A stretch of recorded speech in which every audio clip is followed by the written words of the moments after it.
Patrick Bouvet est un plasticien de l'écriture. Ses textes brefs et très visuels triturent la langue pour parler du monde contemporain.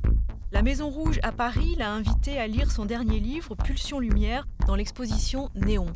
J'avais envie de faire un livre sur le cinéma parce que je m'occupe toujours dans mon travail des images. Dans notre monde contemporain, les images sont à mon avis très critiquables. Et là, le cinéma, évidemment, il y a un rapport d'amour, de haine, d'attraction, répulsion.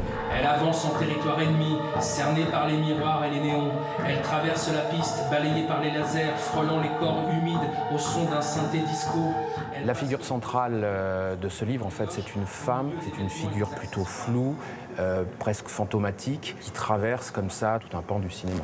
J'ai essayé de travailler sur le cinéma de mon adolescence. Donc j'ai pris le cinéma des années 70, le cinéma américain qu'on appelle le Nouvel Hollywood. À ce moment sont arrivés de nouveaux réalisateurs, Coppola, Scorsese pour les plus connus, qui ont eu les moyens hollywoodiens pour faire leurs films. Et donc cette période a produit des films, des genres comme le road movie, les films sur la théorie du complot, puisque c'est une génération de cinéastes qui a subi l'assassinat de Kennedy.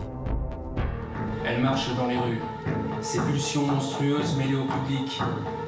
Ses pulsions comme un vaste complot au cœur du complot. Ce titre, c'est parce que je me suis dit, mais qu'est-ce qu'on nous donne à voir dans ce type de film? En fait, c'est de la pulsion en action. C'est vraiment une pulsion mise en lumière. Les désirs se superposent et se synchronisent. C'est là que le spectacle se produit. Pulsion et lumière. J'ai voulu donner l'impression qu'on était toujours un peu dans un film et hors champ, parce que peut-être que l'actualité qu'on vit, c'est-à-dire la façon dont on nous donne à regarder le monde, les informations, elles sont aussi traitées de plus en plus comme un produit de fiction. Je travaille beaucoup à partir de la presse, de la langue médiatique.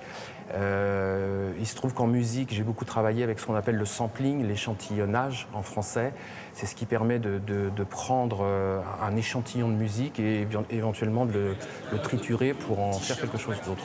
Tous mes textes, je les lis à voix haute et je lis souvent accompagné de musique, voire d'images aussi.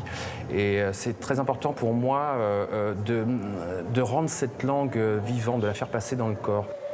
Elle pénètre une vaste zone blanche, achevant enfin sa métamorphose.